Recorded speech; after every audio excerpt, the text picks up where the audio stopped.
Something I think that everyone could practice more is just being nicer to ourselves.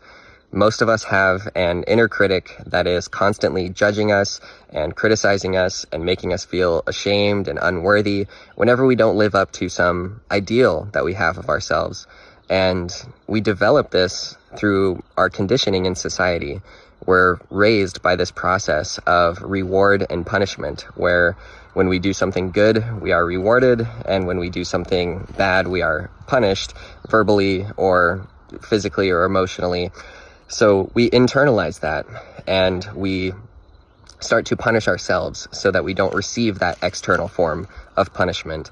And most people carry that inner critic with them their entire lives, so that they can always avoid that external punishment of being judged by society or by their family or friends. And so they're constantly judging themselves and other people, but judging themselves to keep themselves in this box where they can feel safe and normal and unjudged by anyone.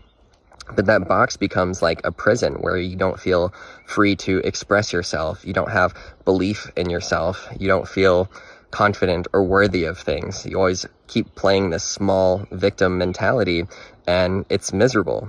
And so if you carry that with you your entire life, you're always going to be limiting yourself, and you're never really going to be happy, because you're always going to have this inner critic that's talking down on you and usually saying things you wouldn't tolerate from someone externally, yet we speak to ourselves that way all the time. So something that I practice, and it is a practice, something that I think has to actively, continually be practiced, is to start being nicer to yourself and start meeting that inner critic with love and compassion, because really it is this inner child, this wounded inner child within you that doesn't want to be punished, doesn't want to be hurt, and so it's trying to protect you in that sense. So when I recognize this inner critic in myself, sometimes I don't always recognize it right away. Sometimes I'm caught in that mentality for a while before I see it. And just first of all, seeing it creates some space between you and the inner critic, so you can have a moment to recognize what's happening within your mind, and then smile to it and say like, hey, inner critic, I see you. I'm here for you. I love you. Or some words of compassion and kindness towards it. And it may feel weird or cheesy at first, or some uncomfortable if you're not used to it. But when you can start talking to yourself in this way, it's starting to give that part of yourself the love that it always wanted from society, from others, this part of our ego that desires to feel loved. You can accept yourself with love and provide that feeling to yourself. So when you see that part of you arise, just smiling to it, acknowledging it, and saying something kind to it in the moment. So maybe whether it's an inner critic or this part of your ego that's like seeking attention, you can smile to it and say, like, hey, you want some attention right now? Like, I'm here for you. I see you. You're doing great. Or you can reverse the script of the negative talk. If you're talking down to yourself, you can kind of talk yourself up instead. So I'm trying to think of examples. Like, if you say, I can't do this, I'm not good enough for that, then to notice that and say like, wait, hey, I am good enough for that, and I can do that, and I'm going to do that.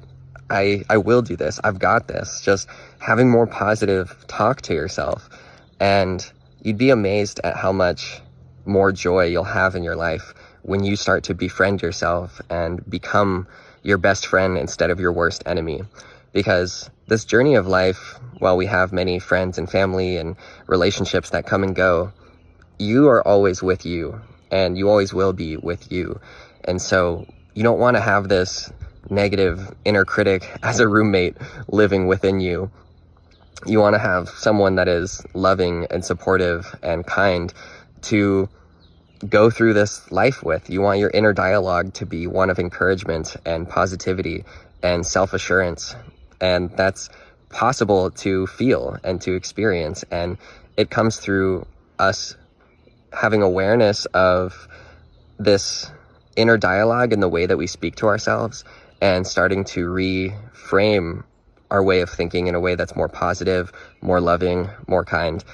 And it really is a practice. And that's why I started this video saying that something we could all practice, because we have to override years of conditioning from society and from ourselves and start to recondition ourselves in a way that is actually loving and supportive. And often that requires going through a process of healing the wounds that are underlying this part of us that doesn't feel worthy, that feels ashamed and guilty and not good enough, and like it needs to be judged or punished and protected from that external punishment. So it all starts with this awareness, though, recognizing how you speak to yourself, and this intention to start speaking to yourself more kindly, more lovingly.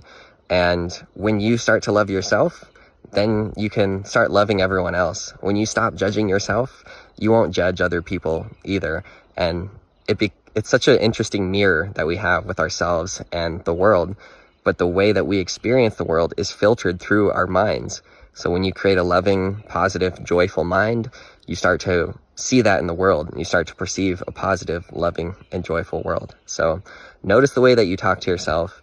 Notice if you are unkind to yourself or criticize yourself, and just recognize that and smile to it. Don't judge yourself for judging yourself. Don't criticize yourself for being critical. That just makes it worse. You have to meet that hatred within you with love, and that's the way that we can transform it. So start being more kind to yourself, start saying some loving words to yourself, and just practice accepting yourself with love and with kindness and care instead of hatred and criticism and judgment.